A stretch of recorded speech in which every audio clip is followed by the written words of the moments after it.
اللهم استرنا فوق الأرض وتحت الأرض ويوم العرض عليك. اللهم ارحم أمواتنا وأموات المسلمين، واشف مرضانا ومرضى المسلمين، وسد الدين عن المدينين. اللهم ارزق كل مشتاق للذرية الصالحة عاجلا وليس آجل. اللهم لا تجعلنا من الذين ضل سعيهم في الحياة الدنيا وهم يحسبون أنهم يحسنون صنعا.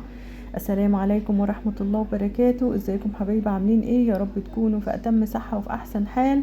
وحشونا من الفيديو اللي فات. بشكر حبايبي من داخل مصر وخارج مصر، امهاتي واخواتي وبناتي، ربنا يعزكم كلكم يا رب. زي ما انتوا كده بتفرحوني دايما بكلامكم الجميل، ربنا كده يا رب يكبر بخواطركم دايما وييسر لكم كل امر عسير. النهارده الجمعه، انا كنت نزلت امبارح جبت شويه حاجات كده من سوق الخميس. انتوا عارفين السوق بتاعنا بتاع المكان اللي انا ساكنه فيه يعني، بيبقى يوم الخميس. اللي عايز يجيب اي حاجة بقى بيجيبها من السوق دوت. فانا بداية الفيديو كده وريت لكم السجادة دي. بصراحة الصالة كانت من غير سجادة، والشتاء طبعا داخل علينا، فالسيراميك ده بيعمل سقعة جامد قوي قوي. طبعا انتوا عارفين بيبقى متلج كده، تلج كده. فكان لازم بصراحة انزل واجيب السجادة، والحمد لله وفقني ربنا اللي انا اجيب بسعر كويس. واليومين دول كمان الناس بتشتري للمدارس حاجات المدارس، والسجاد سعره كان جميل جدا جدا يعني في السوق بصراحة. لو كان معايا اكتر كنت اشتريت حاجات اكتر واكتر يعني.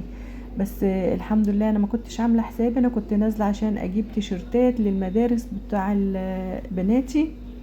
فلقيت بصراحة وانا بصراحة ما كنتش مصدقة اللي هي بالسعر ده.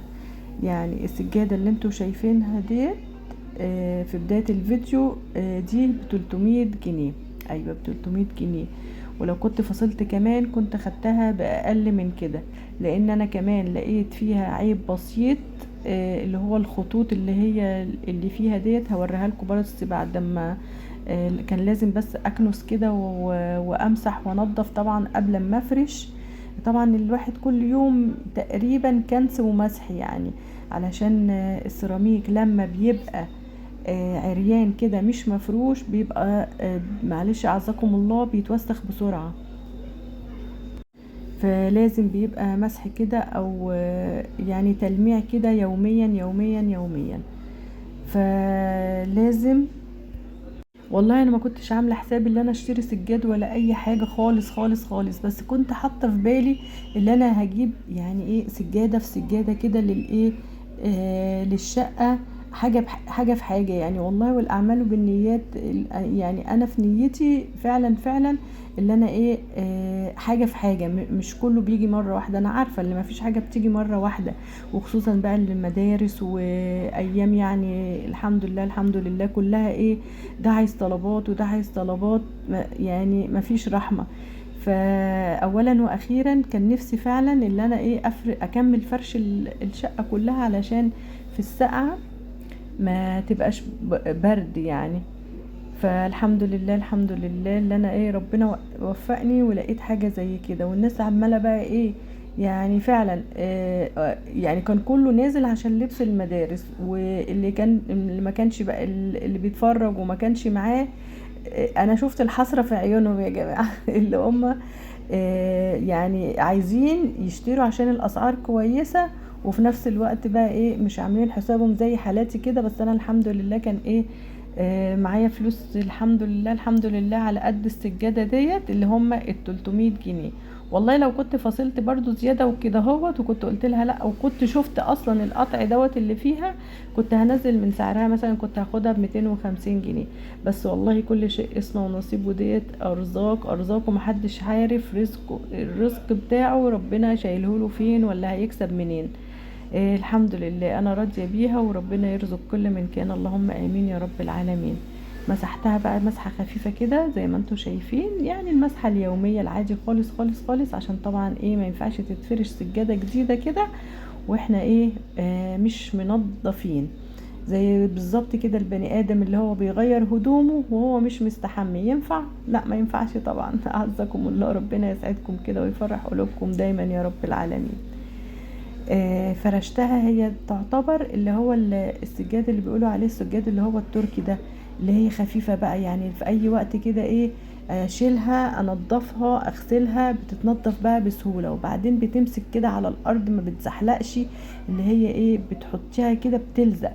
ما كان نفسي كله يبقى كده، وكانت يعني بصوا هي مساحتها كويسة مش وحشة والله، مش صغيرة، هي حلوة كده يعني الحمد لله. وكانت طبعا المشاية ديت اللي كانت جايباها لي ام راشد من قطر.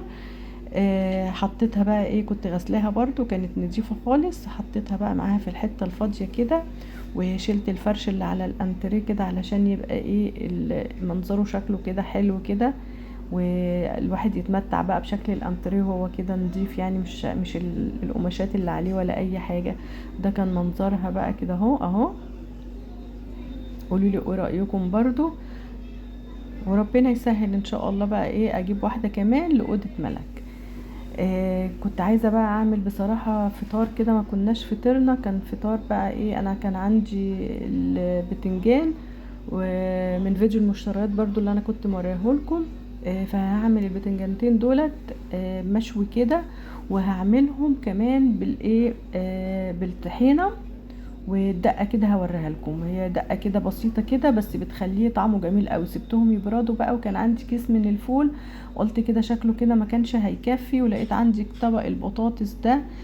كنت عامله لهم صينيه بطاطس، والطبق دوت ايه اتبقى، قلت هو كده مش هيتاكل وهيبوظ حرام. يعني المفروض احنا نحافظ على النعمه ونحفظ النعمه.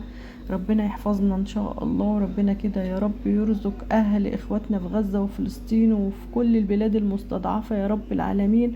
ربنا يرزقهم ويطعمهم من ثمار الجنة، اللهم امين. فالواحد لازم يحافظ على النعمة اللي في ايده علشان ربنا يديمها ان شاء الله. خدتها كده طبعا، هي بقى ايه محطوط فيها طبعا التسبيكة بتاعتها بالتوابل بتاعتها، وكان طعمها زي العسل بصراحة.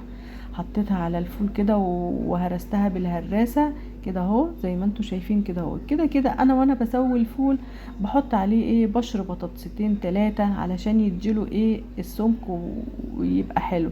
فكده كده مفيش اي مشكلة، لان كده بيتحط عليه بطاطس، بيتحط عليه جزر، مفيش اي مشكله. ده حتى كمان يخف كمان على القولون، ما يبقاش بقوليات تقيله، علشان يبقى ايه ما يتعبش المعده وكده يعني.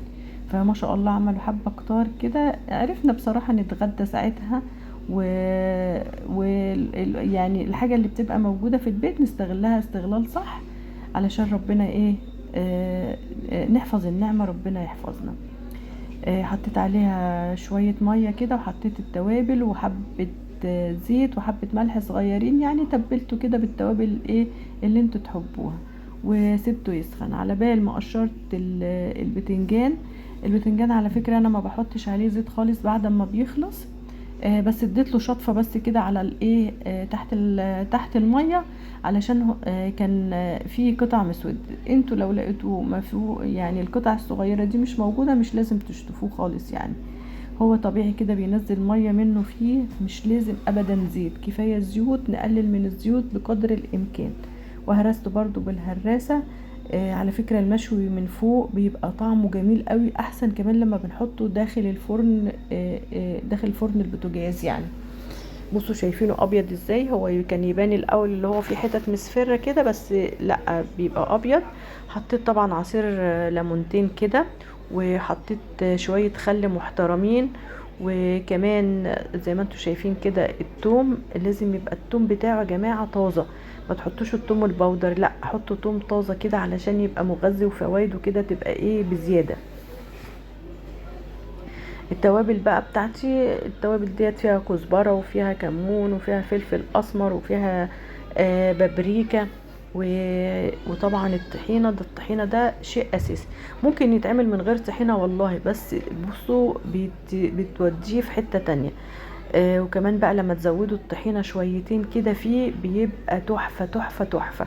يعني الصينية ديت ما قعدتش بصراحة، ما قعدتش من جمالها ومن حلاوتها. وممكن كمان ناخد منها شوية ونحطها على الفول، مفيش اي مشكلة خالص.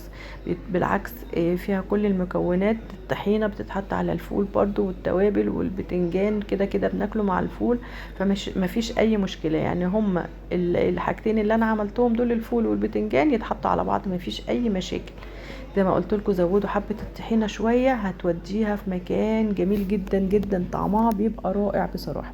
وخلاص كده خلصت. احنا بقى ايه، زودنا بس حبة الزيت صغيرين كده على الفول وبس، اديت له تقلبتين. بصوا شكله بقى وجماله بقى وطعم كده، وكان طعم قوي بصراحة اهو. يعني كفونا غدا وما شاء الله، من حاجة ما فيش، مع حاجة موجودة في البيت. الحاجة لما بتبقى في البيت بتبقى جميلة وبتستر البيت والله، في اي زنقات بتنفع. بصوا بقى، بصوا قشطة كده، قشطة قشطة اهو. شايفين الجمال؟ الواحد كان بيغمس بيه هو بس كده. انا عن نفسي كلته هو كده بس، سلطة البتنجان ديت والفول اهو. وطبعا بيتاكل جنبيه العيش، طبعا العيش البلدي اللي هو بتاع الفرن الاسمر دوت، مفيش احسن منه، احسن من اي عيش تاني يا جماعة. العيش الاسمر دوت اللي احنا بنجيبه اسمر بتاع التموين ده، بيبقى صحي جدا وفي منتهى الجمال. ده كان الفيديو بتاعنا النهاردة، يا رب يكون عجبكم. استودعكم في امان الله، والسلام عليكم ورحمة الله وبركاته.